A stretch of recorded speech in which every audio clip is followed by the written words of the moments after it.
তো আমরা একটা সেলিব্রেশন মাম্মা আর আমি কিন্তু পাগলের মতো হাসাহাসি করছি, বিকজ আমি দরজা উল্টো দিকে খুলছিলাম। তো যাই হোক, এখানে কিন্তু আমরা শুরু করে দিয়েছি অরিন্দমের জন্য বার্থডে প্রিপারেশন, যেটা হচ্ছে বিলেটেড বার্থডে। সেজন্য অফিসের সবাইকে আমরা ইনভলভ করিনি, এখানে শুধু আমরা কয়েকজন মিলেই বার্থডে সেলিব্রেট করছি। টুপিটা ওর জন্য অ্যারেঞ্জ করেছি, তারপর এই কেকটা আমি সুইগি থেকে অর্ডার করেছিলাম। তারপর কিভাবে ওকে আনবো, অনেক বায়না সায়না করে বলে তারপর ওকে ভেতর থেকে গিয়ে নিয়ে এসেছি যে চল বাইরে, তোর সাথে একটা কাজ আছে।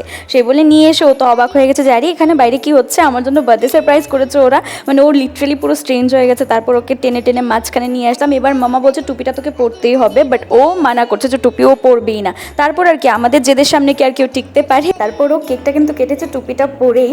তো তারপর ও মামাকে এদিকে কেক খাইয়ে দিচ্ছে, তারপর আমাকে খাইয়ে দিল কেক। আর আমরা 2-3 জন মিলেই বার্থডেটা সেলিব্রেট করেছি। আর ও বেচারা দেখো আঙুল চেটে চেটে খাচ্ছে। কেকটা এত টেস্টি ছিল কি আর বলবো। তারপর কিন্তু আমরাও লোভ সামলাতে পারি না। তোমাদের সাথে নেক্সট ব্লগে দেখা হচ্ছে।